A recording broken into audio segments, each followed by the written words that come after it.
Hello everyone. Today we will be discussing the mathematics of dance. So let's get right into it. One of the most apparent subjects in the mathematics of dance is geometry. So taking a look at dance geometry, the primary concepts seen include symmetry, asymmetry, angles, and shapes. So let's start off with symmetry and how angles and shapes apply to it. Viewing the figure of this female dancer right here, we can see that she is performing a grand plie while on releve. And it is evident that there's symmetry here. So just a quick review of what symmetry exactly is. Symmetry just means that a shape or figure, in this case the dancer, will appear exactly the same way if translated in some way. So this could be reflecting or rotating, the list goes on. I decided to reflect the dancer, and I did it over a vertical axis. And if we take a look at that reflection and compare it to the original, we can see that there is in fact symmetry because the original and the reflection are essentially identical. And now taking a look at the angles here. I went ahead and identified them for you guys, and as you can see, there are several right angles, there's some obtuse angles, and there are even some acute angles here. So just a little bit of everything.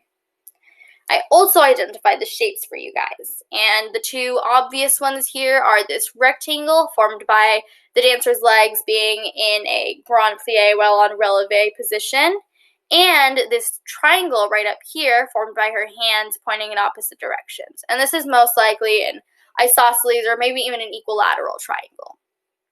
You could say that there is a diamond shape right here. It's a bit of a stretch, but of course you could still count it.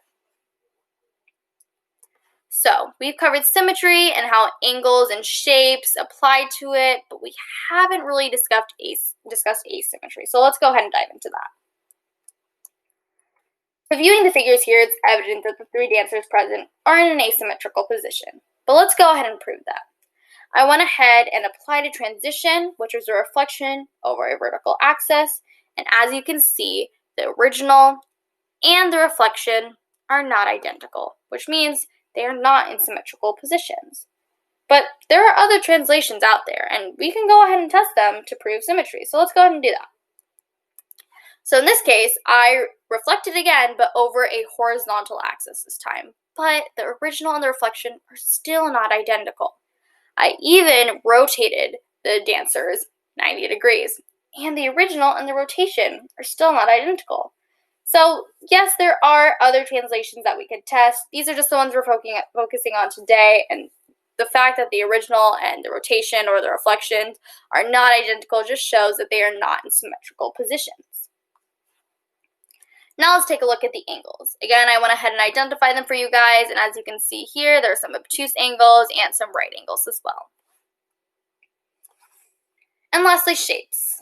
The most common and probably not the weirdest shape that I went ahead and identified for you guys was this trapezoid right here, formed by the female dancer's arm, torso, and leg. You could also count the shape that's formed by her legs over here, this five-sided shape. It's not a common shape, but again, you could still count it if you want to. Moving on from dance geometry, we have motion. What do I mean by motion? Well, I'm talking about position, velocity, and acceleration. Now, here we can't just observe pictures or videos of dancers and say, hey, there's motion there. It's pretty obvious when there's actual motion, but what we want to do here is actually describe that motion. And this is going to involve some calculus concepts. So again, if we want to describe that motion, specifically the horizontal and vertical motion of a dancer, we're going to need to apply some calculus concepts, and I'm talking about the use of derivatives. That may seem a bit scary, but I'm going to go ahead and give you guys an example to clear this up for you guys, because it's pretty simple. Here we have a dancer doing a tour jeté, sometimes referred to as a switch leap. And you may be wondering, how am I supposed to describe the motion of this dancer right here? How am I supposed to determine the position, velocity, and acceleration of this dancer right here? Well, it's actually pretty simple. And just keep in mind the process I'm about to explain is one of the many, many ways that you could do this. So it's not just limited to the process I'm about to describe. What you're going to need to do is have someone filming the dancer on their phone using their camera application, of course. But you have to make sure that there is a meter stick or a ruler or really any tool that can measure in view. And you have to make sure that you have one measurement tool positioned horizontally and one measurement tool positioned vertically. And this is because we don't want to just describe the motion of the dancer in one direction. We want to describe it in both the horizontal direction and the vertical direction. So after taking that video, making sure your measurement tools are in view, what you're going to do is use Vernier Tracker. You can, of course, use other applications that are available. This one's just free and it's super easy to use. So we're just going to focus on the horizontal direction for now.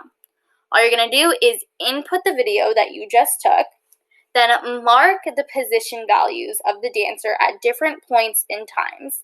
And then Vernier Tracker is going to make you a table. And that table is going to have those position values and also those times values. And then you can establish a position function. And you can just do this in your calculator or with an online calculator on the internet. Once you have that position function, all you have to do is take the derivative once to find the velocity function and then twice to find the acceleration function. And then you just repeat this process, but to find the position, velocity, and acceleration functions for the vertical direction. And that's it. You just use these functions to describe the motion of the dancer. So we've discussed dance geometry and we've discussed motion extensively, but there is also center of mass. And this concept is, however, more related to physics, but I'm just going to give you guys a few notes on it. Center of mass is the point where the system, in this case the dancer, balances.